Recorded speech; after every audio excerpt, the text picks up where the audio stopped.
अब हम डिस्कस करें लेटेस्ट सी बुक के 6 चैप्टर मोर कॉम्प्लेक्स रिपीटेशन की एक्सरसाइज क्वेश्चन B.A। इस क्वेश्चन में बोला गया आंसर द फॉलोइंग। क्वेश्चन क्या था, 3 parts of the loop expression in the for loop are. For loop के अंदर ही कुछ स्टेटमेंट दिए गए, इनको फिल करना है। तो फॉर लूप का जो स्ट्रक्चर होता है उसके अंदर जो ओपनिंग एंड क्लोजिंग ब्रैकेट्स होते हैं उसके अंदर हमारे पास 2 सेमीकोलन होते हैं। तो 2 सेमीकोलन को 3 पार्ट होते हैं उसके अंदर। सबसे पहला क्या होता है, इनिशियलाइजेशन, सेकंड होता है कंडीशन चेक और थर्ड होता है इंक्रीमेंट डिक्रीमेंट। तो उन्होंने बोला है कि फर्स्ट कंडीशन क्या था, आई मतलब initialisation of expression, the second के अंदर टेस्टिंग ऑफ एक्सप्रेशन, थर्ड आ गया increment decrement of expression. Normal जो फॉर लूप का सिंटैक्स होता है वो बिल्कुल एज इट इज हमें लिखना है कि initialisation, test condition, increment and decrement. Second question है B.B। इसके अंदर भी बोला गया the break statement is use to exit from. Break statement का यूज कहाँ होता है? देखिए हमने 2 कीवर्ड इसके अंदर डिस्कशन करे थे 6 चैप्टर के अंदर, कंटिन्यू एंड ब्रेक।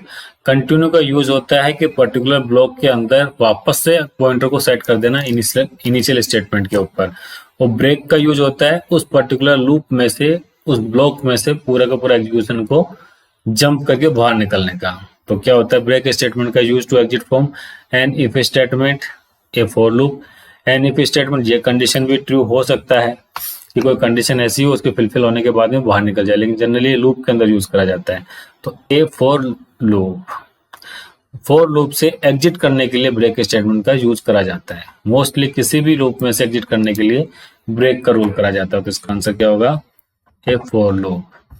थर्ड है a do while loop is useful when we want that the statement within the loop must be executed। do while loop जैसे कि हमने डिस्कशन करा है कि do while का यूज करते हैं कि एटलीस्ट एक बार उस प्रोग्राम उस वर्ड को एग्जीक्यूट कराने के लिए उसके बाद में कंडीशन चेक होती है। क्योंकि do while अकेला लूप ऐसा है जिसके अंदर पहले एक्शन परफॉर्म होते हैं उसके बाद में कंडीशन चेक होती है। तो क्या आता है, एटलीस्ट वंस। एटलीस्ट अगर एक बार उस ब्लॉक को एग्जीक्यूट करवाना है तो हमें डू वाइल का यूज करना होता है। तो आंसर है एटलीस्ट वंस। B.D है in what sequence the initialisation, testing and execution of body is done in a do while loop. देखिए डू वाइल लूप के अंदर सबसे पहले क्या होता है, डू वाला ब्लॉक लिखा होता है।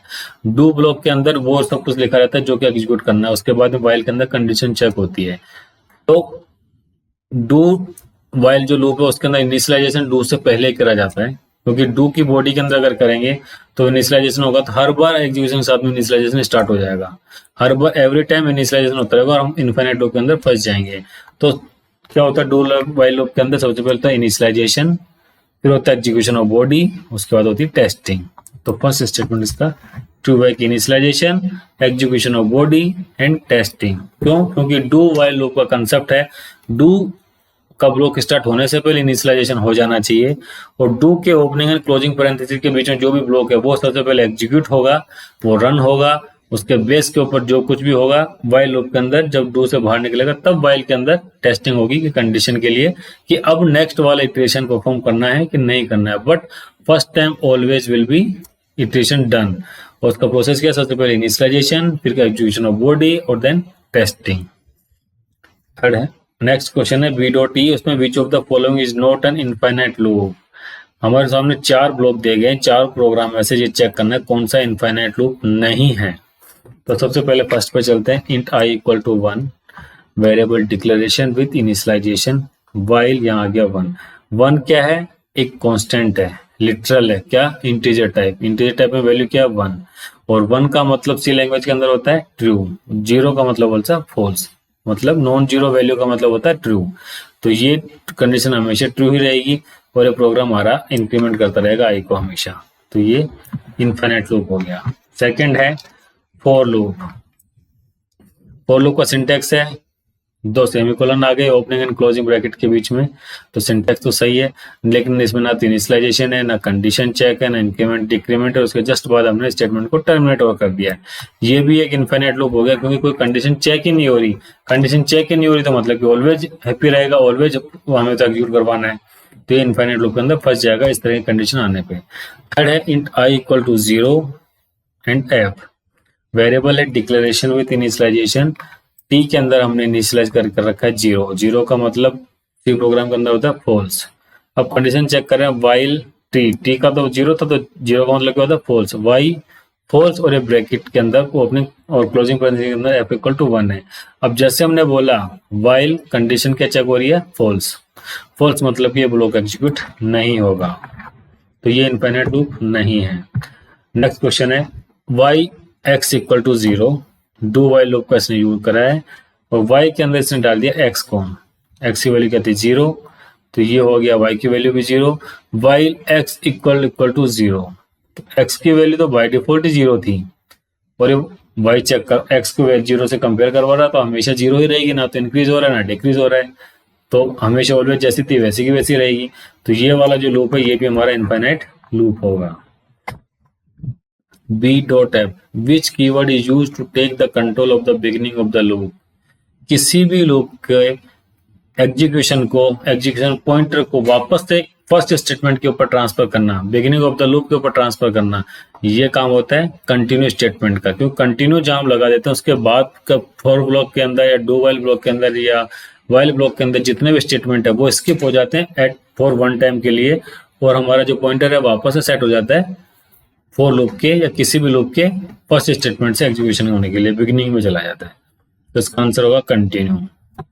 b.g how many times the while loop in the following C code will be executed। ये जो प्रोग्राम है इसके अंदर ये बता रहा है कि लूप कितनी बार चलेगा, लूप कितनी बार चलेगा उसके लिए आइडेंटिफाई करना में stdio.h, ये बिल्कुल हेडर फाइल सही है। ये मेन फंक्शन का डिक्लेरेशन और डेफिनेशन हो गया, इंटीजर टाइप का रिटर्न है, रिटर्न हो गया 0, मतलब कि मेन फंक्शन का ब्लॉक तो सही है। अब j equal to 1 while j is less than equal to 255, देखिए ये 1 आ रहा है और j 1 is less than equal to 255। अगर यहाँ पर ये सेमीकोलन नहीं होता तो ये स्टेटमेंट टर्मिनेट नहीं होता, और ये वाइल लूप का स्ट्रक्चर जो कहाँ से कम हो जाता, ओपनिंग एंड क्लोजिंग पैरेंथेसिस के बीच के जो प्रिंटफ और j प्लस ये काउंट हो जाता। लेकिन इसके अंदर स्टेटमेंट टर्मिनेटर यहीं लगा दिया है वाइल के जस्ट बाद में, तो अब नीचे वाला तो वाइल का हिस्सा ही नहीं रहा क्योंकि स्टेटमेंट तो यहीं पे खत्म हो गया। अगर ये स्टेटमेंट यहाँ खत्म हो जाता तो j की वैल्यू क्या है 1 is less than equal to 255, तो हमारा आउटपुट में कुछ भी नहीं आएगा, हमेशा ब्लैंक स्क्रीन आएगी और हमारा जो लूप है वो इनफाइनाइट लूप के अंदर फंस के रह जाएगा। b.h which of the following statement is true for the following program। इस प्रोग्राम के लिए सही क्या है। सबसे पहले stdio.h बिल्कुल सही है। Int man opening closing bracket, यहाँ पे इंट है तो रिटर्न कर रखा है 0, मतलब कि प्रोग्राम का स्ट्रक्चर तो सही है। अब मेन फंक्शन के अंदर क्या लिखा हुआ, x इक्वल टू 10 वेरिएबल है, declaration with initialisation, integer type की वैल्यूज के अंदर एंट्री कर दिया है। y equal to 100 modulus operator 90, तो यहाँ पे y की वैल्यू कितनी हो जाएगी 10, क्योंकि मॉड्यूलो के अंदर कितना बचेगा 10। अब हम चलते हैं लूप के अंदर कि फॉर लूप का जो स्ट्रक्चर है उसके अंदर 2 सेमीकोलन होने चाहिए, बिल्कुल एक सेमीकोलन ये है और एक सेमीकोलन ये है। बट इसके अंदर भी वही गलती है कि इसके अंदर इसने फॉर लूप का फर्स्ट जो लाइन थी उसके बाद में स्टेटमेंट टर्मिनेटर लगा दिया। स्टेटमेंट टर्मिनेटर लगा दिया है तो ये नीचे का कुछ भी एग्जीक्यूट नहीं होगा जब तक कि कंडीशन फॉल्स नहीं होती। आई की वैल्यू क्या है 1, जे की I is less than equal to 10,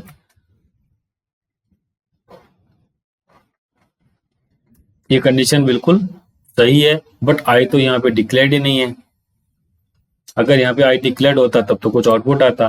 for के अंदर इनिशियलाइजेशन होता है, यहाँ पे वेरिएबल का डिक्लेरेशन करना होता तो आई से पहले इंटीजर लगाना होता, तो ये कंडीशन सही हो जाती। बट ये तो प्रोग्राम में कुछ आउटपुट नहीं आएगा, क्यों, क्योंकि आई तो हमारे पास में है ही नहीं। प्रोग्राम का आउटपुट बिल्कुल ब्लैंक स्क्रीन आएगी। ब्लैंक स्क्रीन से पहले भी एरर आ जाएगी, भाई आई तो डिक्लेयर्ड ही नहीं है। अगर आई डिक्लेयर होता तो वैल्यू क्या आती, print function is called, I की वैल्यू यहाँ पे 1 है, 1 is less than equal to 10 है, तो मतलब 10 टाइम्स ये रन होता ये वाला प्रोग्राम, बिल्कुल 10 टाइम होता। नेक्स्ट क्वेश्चन है b.i which of the following statement is true about a for loop used in a C program। C program के अंदर जो फॉर लूप है उसके लिए क्या सही बात है। सबसे पहले for loop works faster than A while loop, all things that can be done using A for loop can also be done, using a while loop, बिल्कुल सही बात है। फोर लूप के थ्रू भी वो सारा काम कर सकते हैं जो कि वाइल लूप के थ्रू कर सकते हैं, और वाइल लूप के थ्रू भी वो सारे काम कर सकते हैं जो कि फोर लूप के थ्रू काम कर सकते हैं। केवल उनके सिंटेक्स का फर्क है, बाकी दोनों सेम फंक्शनलिटी को परफॉर्म करते हैं। For loop can be used if, third है, दो इंप्लीमेंट होते हैं, इन्फिनिट लूप का हिस्सा होता है, बिल्कुल सही बात है। All things that can be done using a for loop can also be done using a while loop.